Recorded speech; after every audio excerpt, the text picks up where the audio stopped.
श्रीकृष्ण शरणं मम, श्रीकृष्ण शरणं मम, श्रीकृष्ण शरणं मम।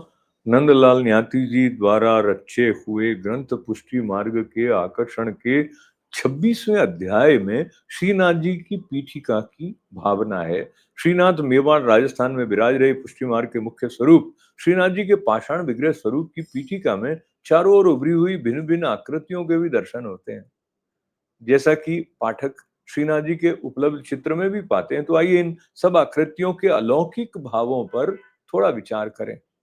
श्रीनाथ जी के दाएं श्री चरण की ओर से प्रारंभ करें।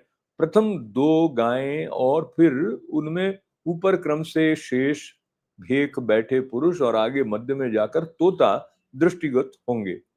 श्रीनाथ जी के बाएं श्री हस्त के ऊपर की ओर कोने में भी बैठे हुए दो पुरुष और उनके नीचे क्रम से शेष, नृसिंह और बाएं श्री चरण के पास आते आते दो पक्षी शुक और मयूर दृष्टिगोचर होंगे। श्रीमद् भागवत स्कंद 10 अध्याय 21 वेणु गीत के श्लोक 14 पर ध्यान दें।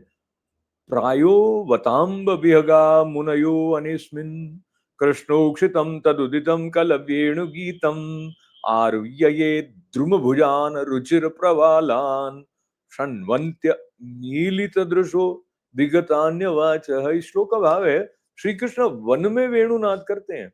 वन के वृक्षों की शाखाओं पर बैठे पक्षी बिना अपने नेत्रों को क्षण भर भी बंद किए उस वेणुनाद का श्रवण कर रहे हैं। उन्हें देख ऐसा मालूम होता है मानो पिछले जन्म के मुनि इन पक्षियों के रूप में बैठे श्री कृष्ण के वेणुनाद का श्रवण कर रहे हैं। पीठिका में दृष्टिगत हो रहे तोता, शुक, मयूर का यही भाव है। श्री कृष्ण की वेणुनाद लीला के आधार पर ही पीठिका में इन पक्षियों को दर्शाया गया है। साक्षात श्री कृष्ण का ही श्रीनाथ रूप प्राकट्य है। वेणु गीत का श्लोक 13 कहता है, गावश्च कृष्ण मुख निर्गतेर वेणु गीत पीयूष मुत्तभित कर्णपुटे पिबन्त्यः शावः श्रुवस्त नपयः कबलास्मस्तस्युर गोविंदमात्मनि दृशाश्रु कला स्पर्शन्त्यः।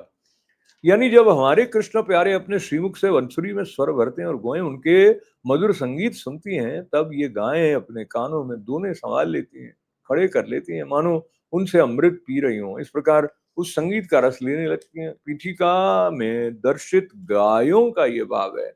शेष सर्प श्रीनाथ जी के दोनों बाजू हैं और प्रभु की शैया का भाव बताते हैं। ये संकर्षण का स्वरूप है। तीनों पुरुषों का यह भाव है कि वे श्री गिरिराज गोवर्धन में तीन भक्त हैं, जिनमें धर्म, अर्थ और काम, इन तीन पुरुषार्थों की भावना बनी हुई है। ये तीनों आलंबन विभाव रूप भी हैं। लीला करते हुए प्रभु श्री कृष्ण के चरणारविंद की कुमकुम को अपनी छाती में धारण कर विरह व्यथा से मुक्त हो रहे हैं, ये भी भाव है। श्री नरसिंह अवतार का स्वरूप इन परब्रह्म श्री कृष्ण के परम धाम रूप अक्षर ब्रह्म का स्वरूप है। भगवान पुरुषोत्तम अक्षर ब्रह्मात्मक सर्व सृष्टि के उपादान और निमित्त कारण रूप धाम में विराज रहे हैं, ऐसा भाव है। पीठिका में गिरी की गोल गोल आकार की शिलाओं के दर्शन होते हैं, जिसका भाव यह है कि श्रीनाथ जी का समग्र स्वरूप सर्वश्रेष्ठ पुष्टि भक्त श्री गोवर्धन जी में विराज रहा है। नीचे श्री यमुना जी प्रवाहित हो रही हैं, जिसका भाव वेणु गीत के श्लोक 15 के अनुसार देखिए। नद्यस्तदा तदुपधार्य मुकुंद गीतम आवर्त लक्षित मनो भव भग्न वेगा आलिंगन स्थगित भूमिर्भुजैर्मुरारेर् गृह्णान्ति पाद युगलम कमलोपहारा। अर्थात श्री यमुना जी में जो भंवर दिख रहे हैं, उनसे इनके यानी श्री यमुना जी के हृदय में श्याम सुंदर से मिलने की तीव्र आकांक्षा का पता चलता है। उसके वेग से ही तो श्री हनुमान जी का प्रवाह रुक गया। श्री यमुना जी ने भी प्रेम स्वरूप श्री कृष्ण की वंशित ध्वनि सुनी है। ये अपने तरंग रूपी हाथों से उनके श्री चरण पकड़ कमल के पुष्पों का उपहार चढ़ा रही हैं और उनका आलिंगन कर रही है, मानो उनके चरणों पर अपना हृदय ही न्यौछावर कर रही हैं। ये श्री यमुना जी का भाव है। भगवान श्री गोवर्धन धरण श्री गिरिराज जी की कंदरा में विराज रहे हैं और गोवर्धन गिरी भक्त जनों पर कृपादान कर रहे हैं। श्रीनाथ जी के श्रीकंठ में कमलों की माला है।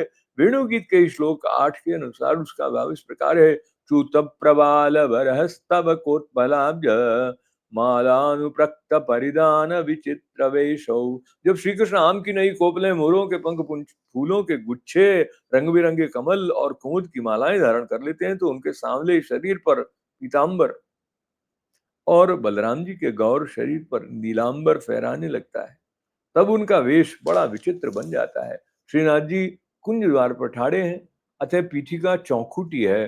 कंदरा में विराज रहे प्रभु श्रीनाथ जी अपने दाएं श्रीहस्त से भक्तों के हृदयों को मुट्ठी में ले बाएं श्रीहस्त से भक्तों को बुला रहे हैं। श्रीनाथ जी के दोनों श्रीहस्त की मुद्राओं का ये भाव है।